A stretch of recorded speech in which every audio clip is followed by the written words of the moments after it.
Sebuah kamar terkunci dari luar di sebuah apartemen, CCTV ketat, satpam berjaga di luar. Tapi seorang wanita ditemukan tewas di kamar. Siapa yang bisa masuk? Saya mau kasih kalian sebuah skenario. Kalian tinggal di sebuah apartemen mewah, gitu ya. Aksesnya terbatas, CCTV di mana-mana, satpam 24 jam, pintu kamar kalian terkunci rapat. Tidak ada tanda-tanda dibuka paksa. Tidak ada yang melihat orang asing masuk. Tapi suatu pagi kalian ditemukan tewas di dalam kamar kalian sendiri.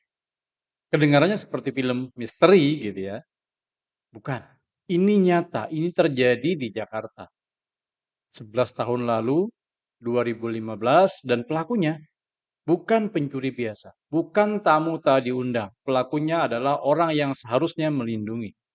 Hari ini saya ingin ajak kalian masuk ke dalam kasus yang mengguncang dunia, khususnya di kehidupan apartemen, rumah-rumah vertikal, hunian vertikal di kota-kota besar.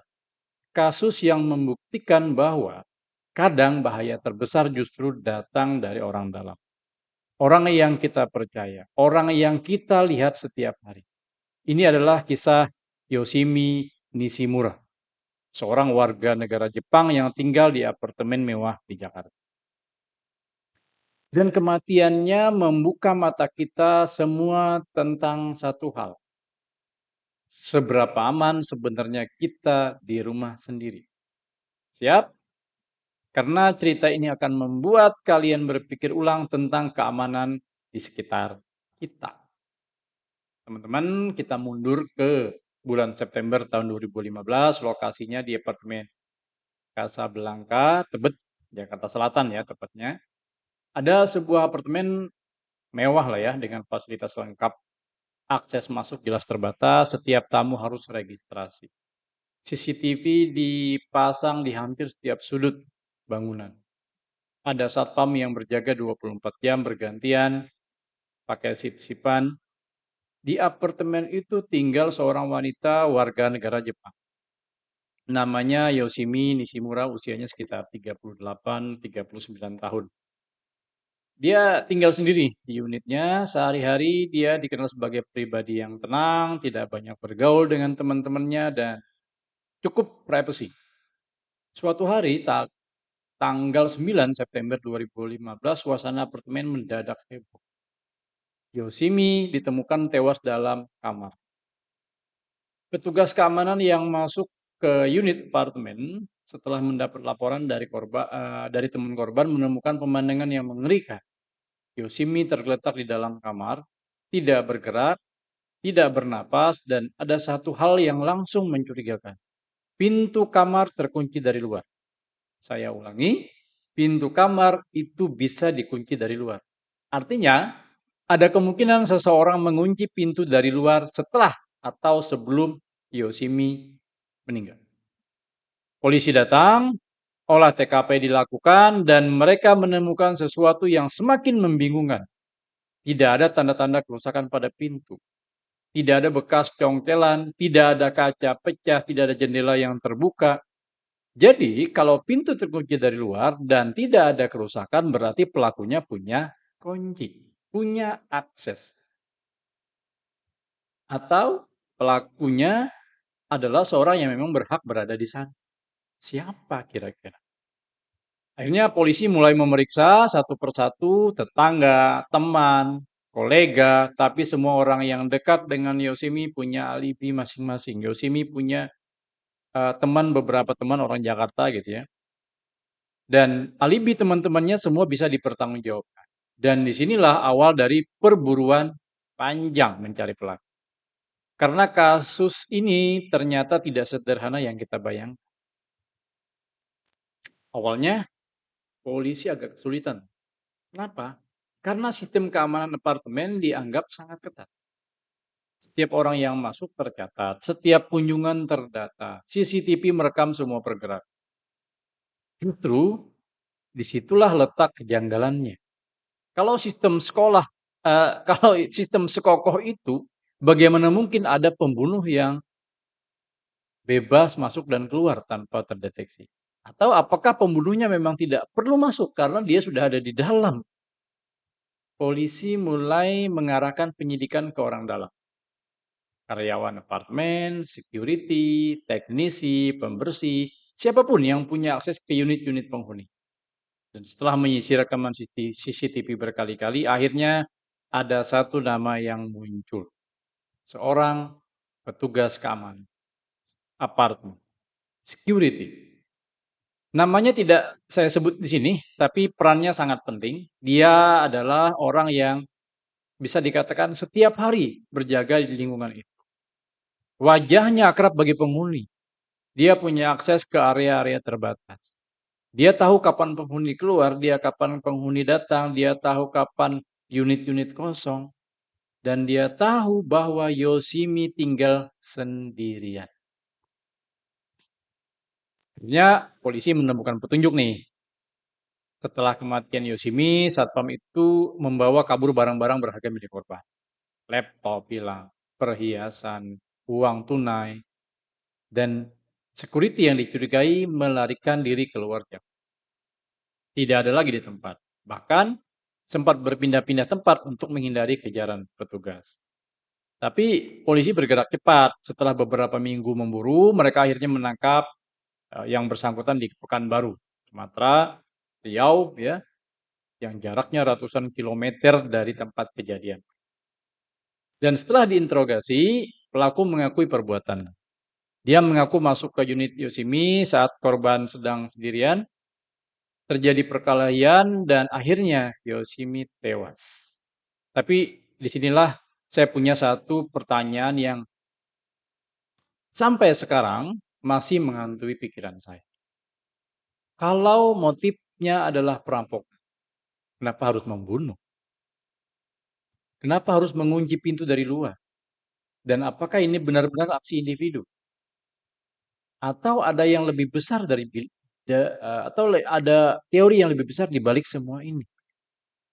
Setelah penangkapan itu, kasus ini masuk ke pengadilan. Pelaku, ya, satpam di apartemen itu diadili dengan dakwaan pencurian dengan kekerasan yang mengakibatkan korban meninggal dunia. Akhirnya pengadilan memvonis atau menjatuhkan vonis hukuman 18 tahun penjara. Dengar berat sih, iya. Yang merasa apa namanya? Tapi banyak pihak yang merasa bahwa ini belum cukup. Karena kasus ini bukan sekedar pencurian, ini adalah pelanggaran kepercayaan yang luar biasa. Bayangkan seorang security yang seharusnya menjadi garis pertahanan terakhir penghuni, penjaga para penghuni, justru menjadi ancaman. Dan dia tahu semua celah, dia tahu semua jadwal, dia tahu kapan harus masuk dan kapan harus pergi tanpa terlihat mencurigakan. Dan yang paling mengerikan, dia memanfaatkan seragamnya. Seragam yang dipercaya, seragam yang gagah sebagai kedok. Coba pikir, kalau kalian melihat seseorang berseragam security, berjalan di lorong apartemen, apakah kalian curiga? Tidak, bahkan merasa aman. Iya. Kalian akan berpikir dia sedang menjalankan tugas di apartemen. Dia bagian dari sistem keamanan, dia pantas dipercaya, tapi justru disitulah letak berbahayanya. Kasus Yoshimi menjadi pemicu diskusi besar-besaran di publik. Ya, publik mulai bertanya sebenarnya seberapa ketat prosedur keamanan di apartemen-apartemen mewah di kota-kota besar di Indonesia. Bahkan di Singapura, Malaysia. Apakah latar belakang setiap karyawan sudah diperiksa benar? Apakah ada pengawasan terhadap orang dalam yang punya akses ke unit penghuni? Dan jawabannya waktu itu cukup mengecewakan, teman-teman. Ternyata banyak apartemen yang tidak memiliki prosedur ketat untuk merekrut dan mengawasi petugas keamanan atau petugas-petugas yang memiliki akses ke unit-unit apartemen. Banyak yang hanya mengandalkan rasa percaya tanpa verifikasi latar belakang yang cukup memadai. Kasus ini juga menyentuh isu yang lebih besar, keamanan orang asing di Indonesia. Ini menjadi kepercayaan orang asing untuk tinggal di Indonesia dengan aman. Yoshimi adalah warga negara Jepang. Kematiannya sempat menjadi perhatian media internasional. Pemerintah Jepang pun ikut memantau proses hukumnya dan ini menjadi tamparan keras bagi sistem keamanan hunian apartemen di Jakarta. Hingga hari ini kasus Yoshimi Nishimura menjadi studi kasus klasik tentang bagaimana orang dalam bisa menjadi ancaman terbesar. Khususnya di studi-studi kriminal ya. Dan meskipun pelaku sudah ditangkap dan divonis, trauma yang ditinggalkan tidak pernah benar-benar hilang. Jadi saya pun sering merenung ya, sering bertanya-tanya, kalau kalian jadi penghuni apartemen, apa yang akan kalian lakukan setelah mendengar kasus ini? Apakah kalian akan lebih waspada? Apakah kalian akan memeriksa ulang sistem keamanan di tempat tinggal kalian? Atau apakah kalian harus terus hidup dengan anggapan bahwa semua aman? Karena ada satpam di bawah. Kasus ini juga menjadi pelajaran bagi teman-teman mahasiswa karyawan yang tinggal di kos-kos yang memiliki security. Kasus Yoshimi mengajarkan kita satu hal yang mungkin tidak nyaman untuk didengar. Seragam bukan jaminan kepercayaan. Profesi bukan jaminan integritas seseorang. Orang yang kita anggap melindungi kita, kadang justru yang paling mudah menyusup ke dalam kehidupan kita. Dan yang lebih menakutkan, hal yang seperti ini bisa terjadi di mana saja. Seperti saya bilang sebelumnya tadi, di apartemen, di perumahan, di kos-kosan, di kantor, di lingkungan kerja kita. Karena kejahatan tidak selalu datang dari luar. Kadang dia sudah ada di dalam. Berpakaian rapi, tersenyum ramah, dan kita tidak pernah curiga. Sekarang saya ingin dengar dari kalian, apakah kalian pernah mengalami atau mendengar kasus serupa di lingkungan tempat tinggal kalian ya, perumahan, kos-kosan, atau tempat tinggal lainnya ya. Bagaimana menurut kalian harusnya sistem keamanan apartemen atau perumahan diperketat atau seperti apa dalam rangka untuk mencegah kejadian seperti itu? Tulis pendapat kalian, kolom komentar ya. Saya baca satu persatu nanti. Dan kalau kalian punya pengalaman pribadi tentang orang dalam yang menyalahgunakan aksesnya, ceritakan di sini. Walaupun tidak membunuh gitu ya, mencuri ataupun melakukan tindakan-tindakan kejahatan lain.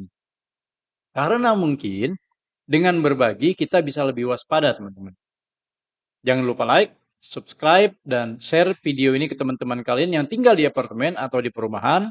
Karena keselamatan bukan hanya soal tembok tinggi dan pagar besi, tapi soal siapa yang kita percaya. Saya pamit dulu. Terima kasih sudah menemani membedah kasus ini. Sampai jumpa di cerita berikutnya. Tetap waspada, jangan mudah percaya, dan ingat, kadang bahaya terbesar ada di balik seragam yang paling kita kenal. Orang dalam atau orang dekat. Sampai jumpa. Bye.